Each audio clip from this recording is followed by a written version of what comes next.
Hi, welcome to Hamilton and Hazen, Behind the Mic.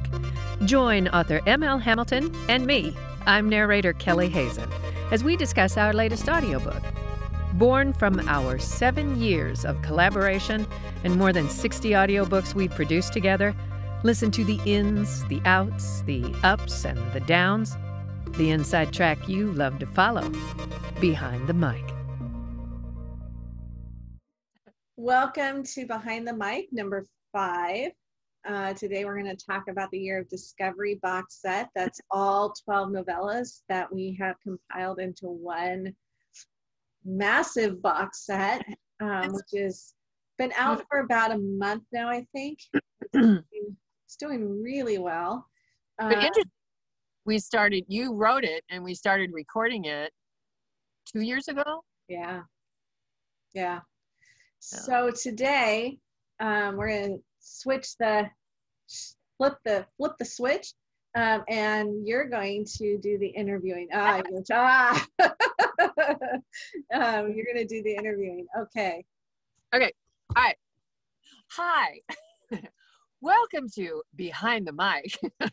I'm your host. No, I'm silly. Year of Discovery. That was a completely different. We went in a completely different direction, and I have to say that's just as an aside. So I know this is supposed to be about you, but let's talk about me. No. One of the things I love about our relationship is that nothing is off the table. We can talk about anything, or talk about working on anything in our collaboration. Even now, correct me if I'm wrong, we talk a lot about the fact that you and I have our catalog crosses many genres, that we cross over into a lot of areas. But, and this sort of comes from two places, because we were deep into the Peyton Brooks mysteries. We were deep into the Zion Sawyer Cozy mysteries. We were deep into the Avery Nolan adventure series. We were talking about the epic fantasy with the Eldon books. And then all of a sudden, out of the clear blue sky, you come to me with this, hey, let's write a 12-book series, one book a month for an entire year. Let's name it after every month, and it's like, wait, what? Screech, brakes. And even now, we're, you write or compile, are they from journals? You write nonfiction, right? And we're talking about life as a writer, correct? Right. And your life specifically as a writer. And we're talking about recording that, which I 100% think we should. And then, and also you've written children's stories based on your pets. Right. And we're in conversation about taking those and recording them as a children's box set, just recording them in a group, not releasing them individually, but just in terms of audio, putting them all together. And I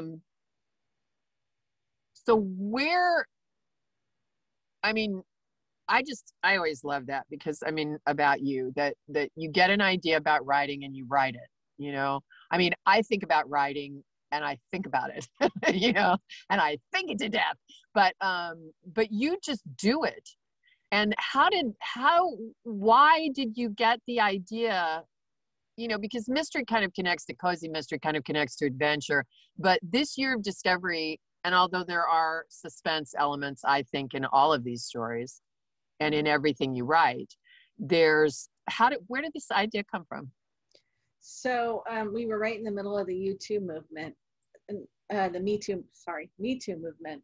YouTube is that was a good one too. Different. We were right in the middle of the Me Too movement, and I was thinking about the whole idea of womanhood, and how no matter where we come from, what our background is, what our racial makeup is, what our religious background is, or our cultural background, there is a thread that joins all women together.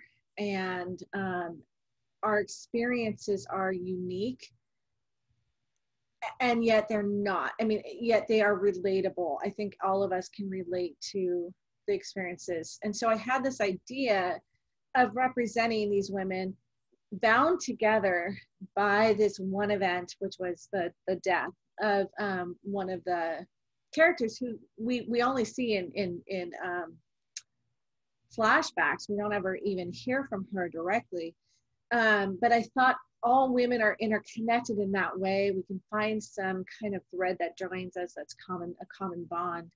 And I thought these 12 women being joined by this one event was an interesting idea. And then I got to thinking about releasing one a month. I've always been fascinated by the Charles Dickens serials and the fact that so many of his books were sent out, you know, once a month. People were waiting for those books to come out once a month. And I think that's a fascinating way of writing. And I know Amazon has a new thing that they're offering called the Vellum. And it's where they're doing these episodic releases like this. And so I thought, well, could I write, first of all, could I write one book a month? Could I find 12 different voices and 12 different stories that would sort of blend together into one universal kind of tribute to womanhood? And then could we record the audiobooks and have them come out as close to being once a month?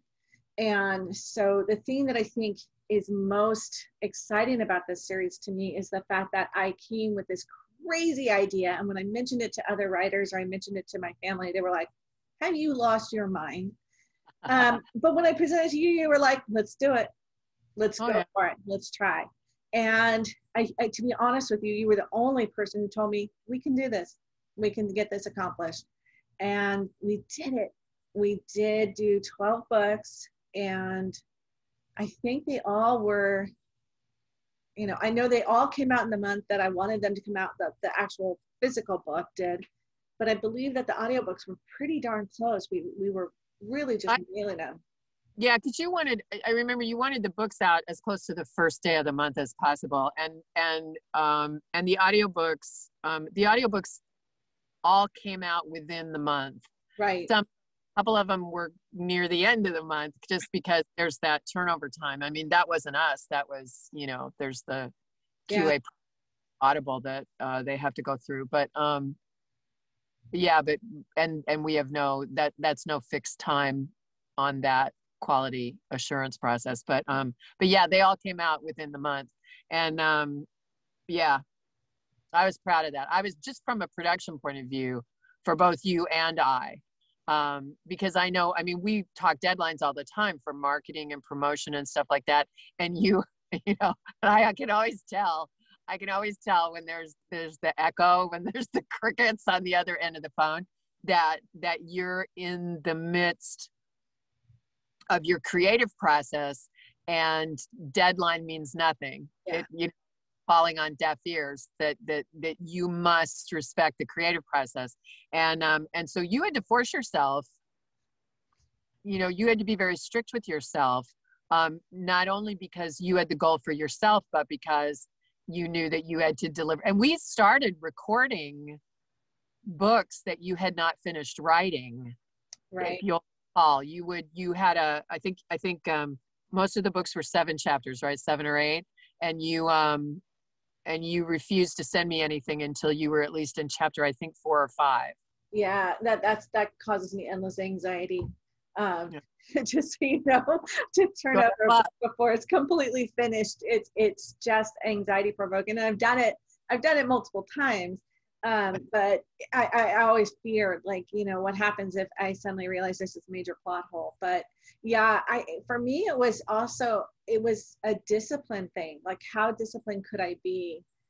Could I maintain this? And I don't want to do it again. But I think it was a good writing process. I think it was a good learning process to attempt to do that and to see if I could.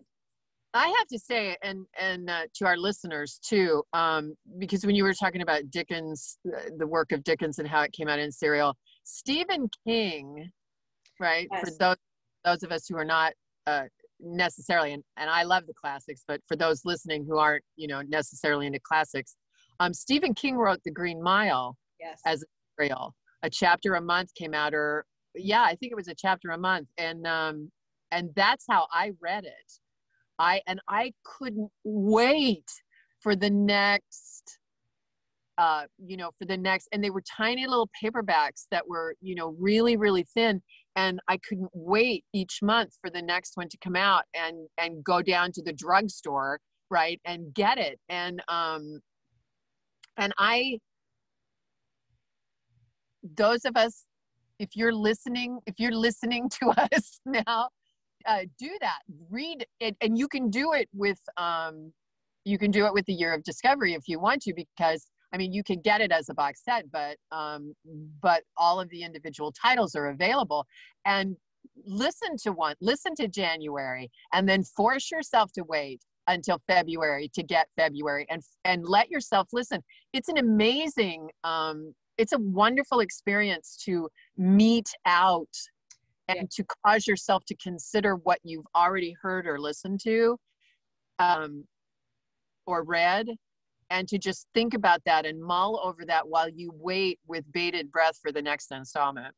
I think that's a really interesting point that you're making, because I think of this Netflix era where your camera just went out, by the way, but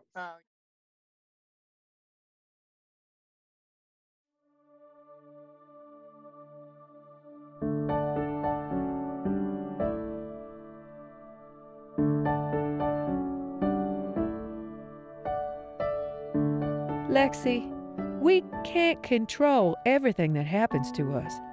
We can't control if we're going to have appendicitis or if our husband is going to leave. But we can control how we respond. In the end, it's really not about all the things you have or you've done. It's about how often you get back up when you've been knocked down. It's about looking toward the future and saying, I want this and I deserve it. It's about fighting for what we want, and when we get knocked down, getting back up and saying, let's go again. It's about being in the battle, not standing outside the ring waiting for someone to punch us in the head. It means facing those punches directly, and sometimes it means punching back. She picked up the application. Here's the first step, honey. Here's the first chance you get to take your life back. Now, I'm not going to promise you that it's going to go smoothly or that there won't be bumps in the road. But I promise you it'll be worth it no matter what happens, because today, Lexi, you're going to say, this is my life, and I'm going to start living it.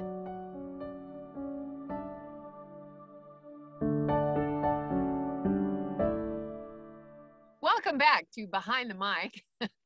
Some unexpected technical difficulties allowed us to give you the opportunity to watch the trailer for the Year of Discovery. Michelle and I created that trailer. It's the first one we did together, and it was a surprising, yet another collaboration in a different medium. We actually, I think when we first started doing Behind the Mic, we may have mentioned that Michelle and I have only physically been in the same room with each other. I think, did we say, Michelle, 3 times, 2 times, something like that? Twice, yeah. Twice. And one of those times we decided, once we realized the magnitude of and the potential of the collaboration that Michelle and I had as author and narrator, we decided to have a retreat. It was very fun.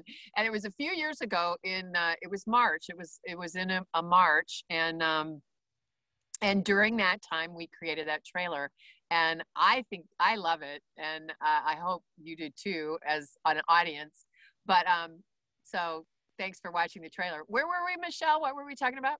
We were talking about the whole nature of the serial idea, and you were saying something about, that people should maybe try doing that. And it made me think of how we've become trained to expect instant gratification in the form of Netflix. You know, they'll do a whole dump of a season of a show and everything, and we can binge watch it now, and how often we do that, and how it is kind of fun to kind of deny yourself a little bit of, you know, that self gratification right away, and then how sweet it is when you go to the next offering when it's made available to you. So it's like waiting for Christmas morning to open your presents. right. Yeah. No, it's funny that you bring that up, because I mean, there's a couple of series, The Nevers on HBO. I don't know if you've been watching that, but I just decided I'm waiting till I can watch them all, where I can watch them one right after the other. I watched the first couple and I loved it, but it was like, I just don't want to wait. And we really have gotten into that mode of not experiencing anticipation. Yeah, no, that's definitely right. My most guilty pleasure lately has been Ted Lasso on Apple TV. And oh my gosh, I did the same thing. I binged it, I think, in 2 days, and now I'm like with the withdrawal, you know, not having it. So yeah. But there will be a second season. So yes, there will be. That's very exciting. And it was funny that the end of it, you don't have a sense. They tie it up with a really nice bow, and you think, this doesn't have to go anywhere. It was a very I liked that series a lot, and I thought it was timely. It was a nice message considering where we were in the whole pandemic experience. Yeah.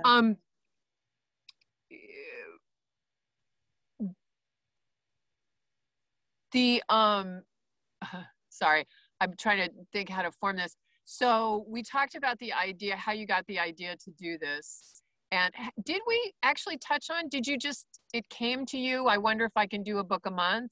Or was it because you saw someone else do it, or? No, it was just that I thought, I just wanted to try that idea, whether it could be done or not. But I remember as we were, particularly as we were doing it, and we were so excited about it, both from a content point of view and from a structural point of view, just the very nature of trying to do something that disciplined and that structured. But I remember both you and I discussing, and also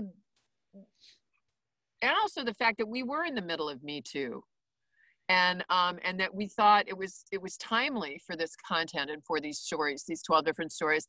But strangely, the series was not immediately well received. It was not, and I remember long conversations between you and I about trying to understand that. What finally was your take on? It's like the most misunderstood series in audiobooks and in books. What's your take on that? Why do you think that happened? What did you experience in regards to that?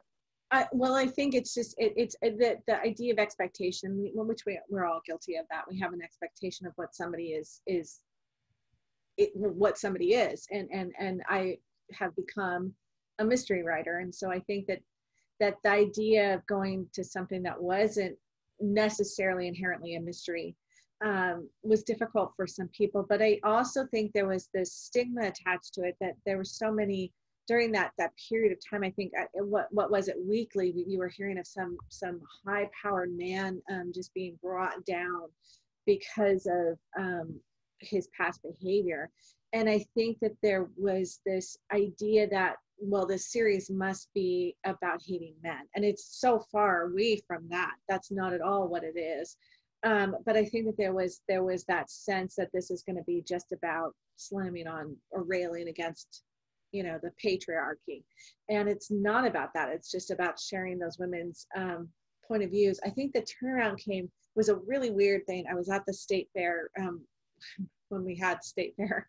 And in the author booth, I had the series out there, and people would come by, and I was up to July at that point, and people would come by and they were picking up their birth month, which was a really weird phenomenon. They were saying, well, I want the one for my birth month. And I, at first, because I'm the worst person for marketing myself, I struggle with selling my own stuff. And so at first I was like, no, it's a progressive series here. And then one of the women who helps me out, Danita, she said to me, why are you doing that? Why are you talking them out of buying the book? Let them buy the book. if that's what gets them into it, let them buy the book for their birth month. And so I it was one of those epiphanies where I went, wait, what am I doing? Why am I talking people out of buying a book, because they're misunderstanding what the purpose of the book is. And what I found was that was almost like the opening of the floodgates, is people started reading the books because they bought it because it was their birth month. And then they were like, wait a minute, this is a whole story. And it started being where it became this collector's thing, where people were collecting the different months and trying to fill out their whole series. And they really got to where they wanted. And towards the end, from about July on, I had people like, I'm waiting, when's the next one coming out? I would get emails from people, when is the next one coming out? I mean, is it going to be out August 1st? Is it going to be out September 1st? Because then they caught on to what it was really about. And it was just that overcoming both the stigma attached to it externally and then my own personal limitations I was putting on the series. Yeah, I in my life experience, I think sometimes, in my life experience, I think sometimes that other women are the hardest. Women are the hardest on other women, and part of what I learned and gained in recording this and in living these 12 women's lives and giving them a voice was, we should work together.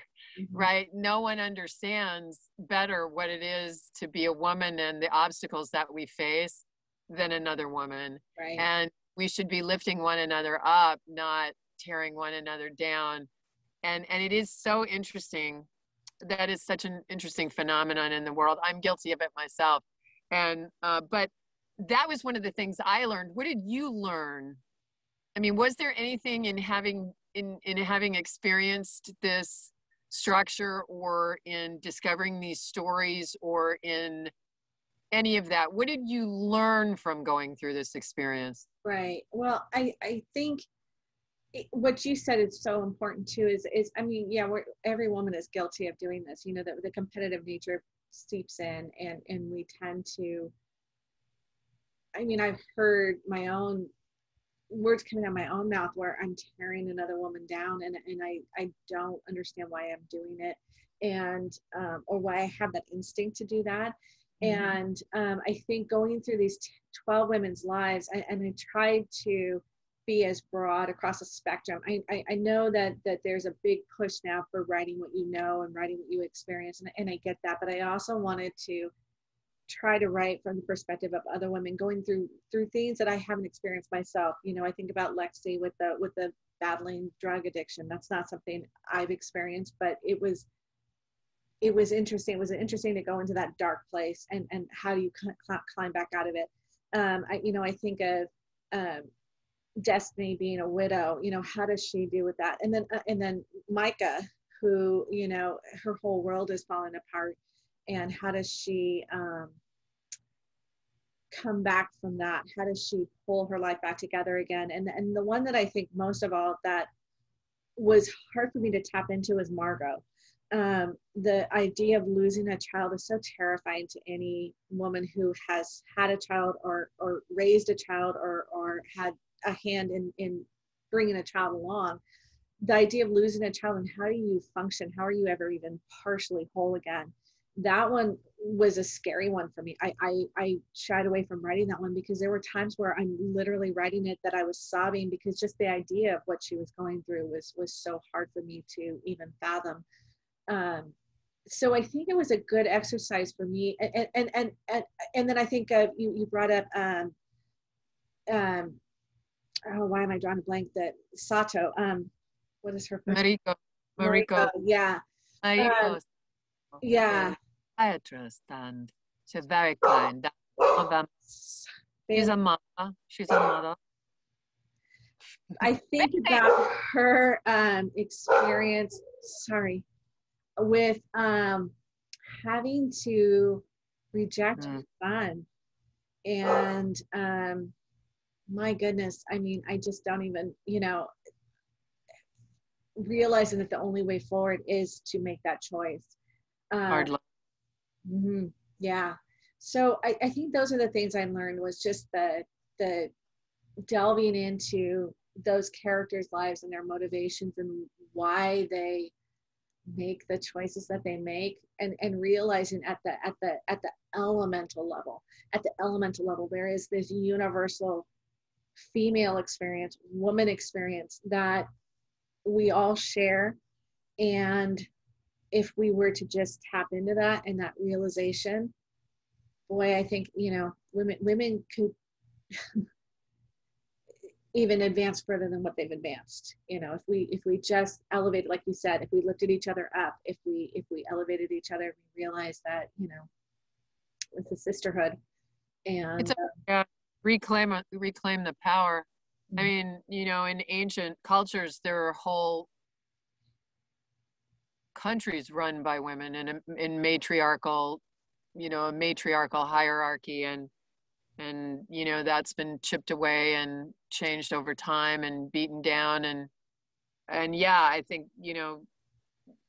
just taking back that power by uniting and supporting, And I think we saw that with the Me Too movement. We saw women who were supporting each other, who were saying, that is my experience too. I mean, that was the whole point, that is my experience. That is what I felt. And it in no way, I'm raising 3 men, or I raised 3 men. It in no way diminishes men. It also allows men to let go of some of the toxic elements that we forced upon them too, by realizing that. Yeah. That was one of the, it is funny when we were talking about the series being misunderstood and sort of a preconceived notion that it would be man-hating or man-bashing, when the men in the stories, for the most part, are supporters. Mm-hmm. And they are lovely individuals. I think by the time the more we talked about the series and the more we worked on it, the phrase new beginnings started to come up a lot, that this was a series about new beginnings.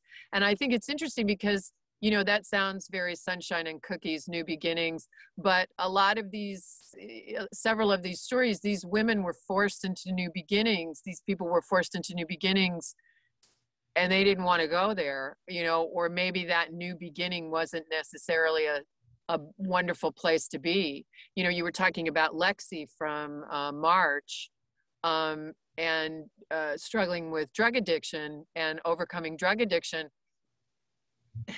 And I always think of that, and not unlike Micah. What Micah faces in December is,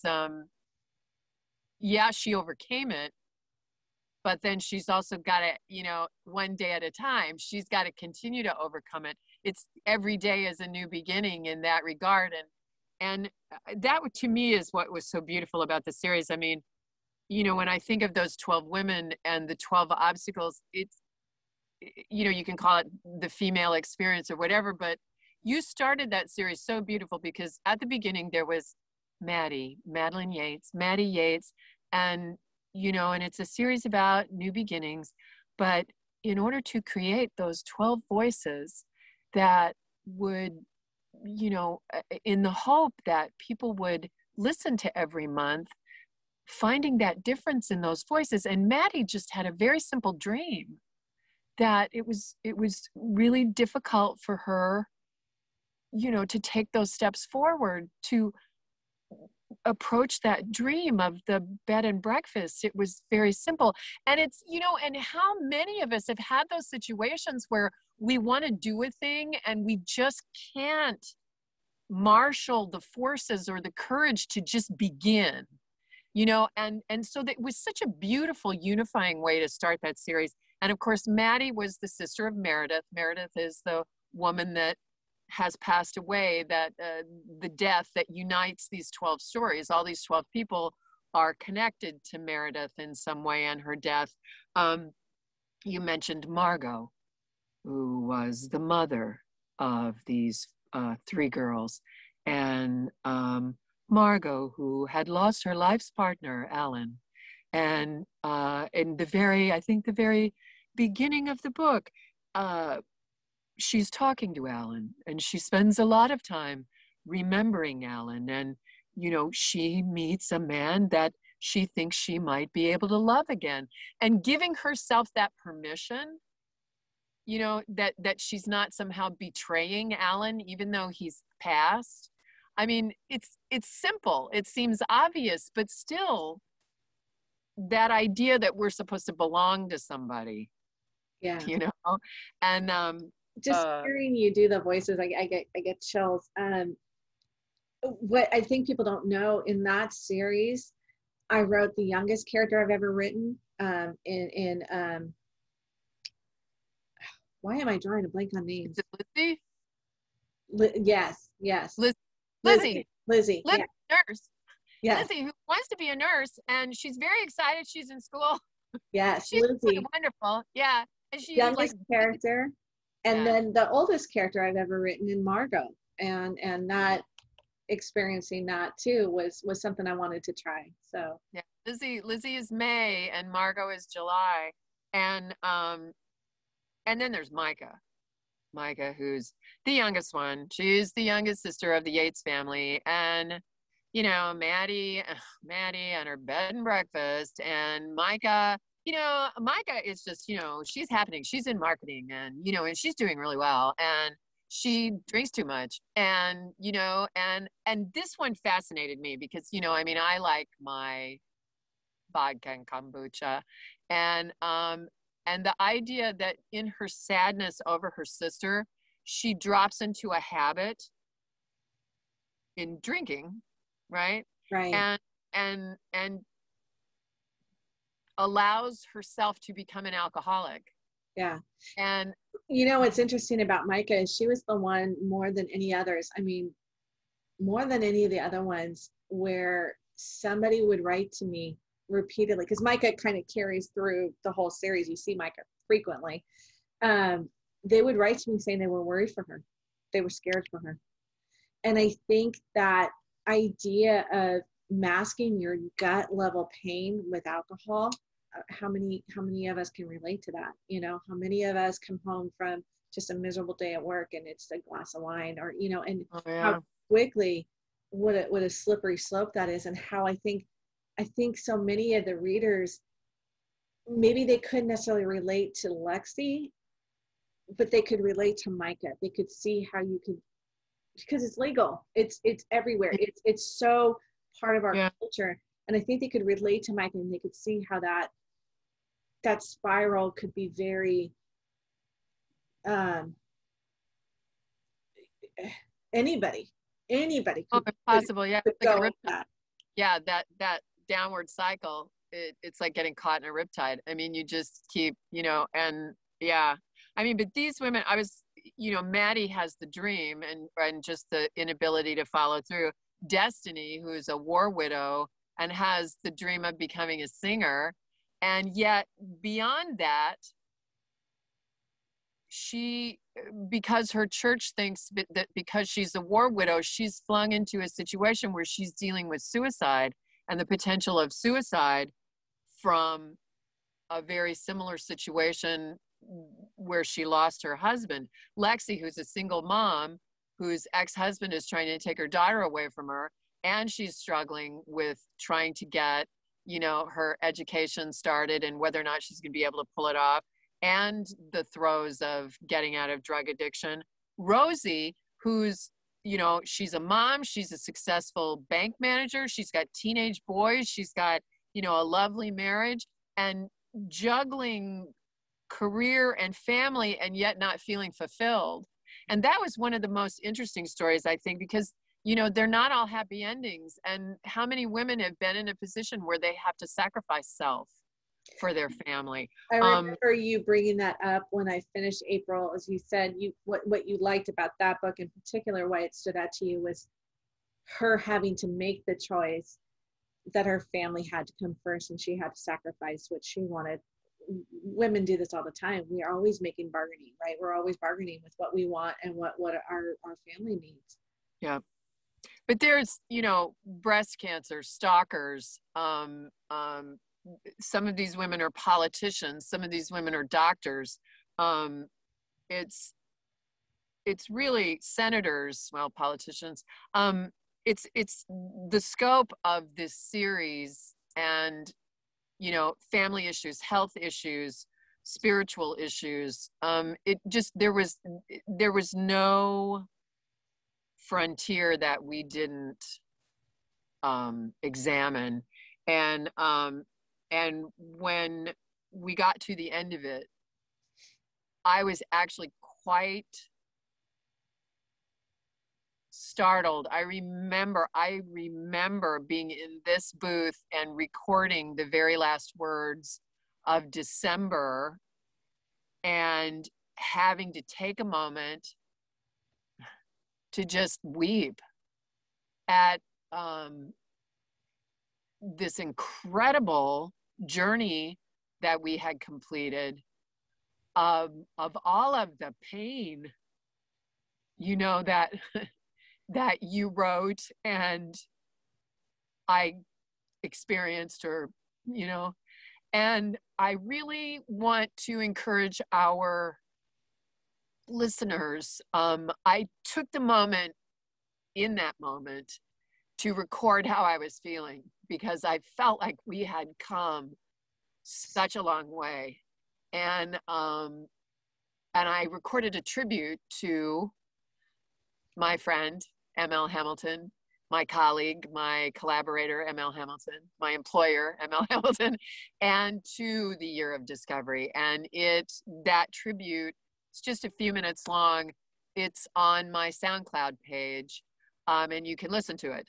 And there'll be an end card at the end of this. Watch the credits, the very brief credits at the end of this Behind the Mic, and you'll find the link that will allow you to listen to the tribute that I recorded in the moment of finishing this series. How did you feel when you were finished, Michelle? I think it was exactly what you said. It was exhausting, and it was emotionally draining. But there's the logistical part of it, the fact that we accomplished what we set out to accomplish is so powerful, right? And then like you said, when I view over the scope, I every once in a while I take out the covers and I lay them down and I just take a look at them, because it's really just it was this idea, and then it became reality. And again, I can't stress enough what it meant to me. I kid you not, whenever I would bring it up, people would be like, that's madness. You have really taken on something that you can't do. You were the only person who said, let's get on this train. Let's do this.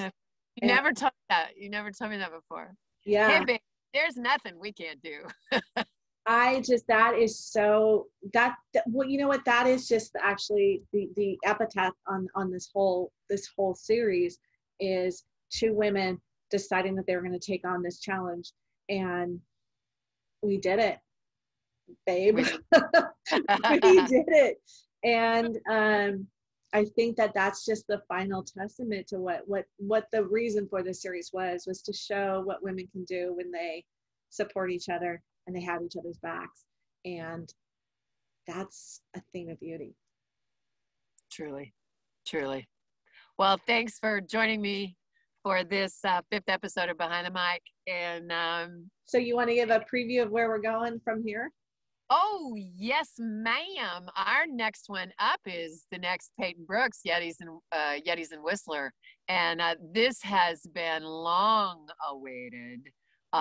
Very exciting. It's not the last one, right? No, one more. Yeah. And but we're very excited about that. We should be seeing that in late June. We're looking for a June release, so just like a month away. I mean, really close. Oh wow, just a month away. That's very for your summer reading list. Yep. Your summer road trip listening. Yeah. And shortly after that, we will have another Zion Sawyer Cozy Mystery for you. Yep. What coffee are we going to be? What is it? I think it's I'm not sure. All right. So Well, look it up. stay tuned. Yeah.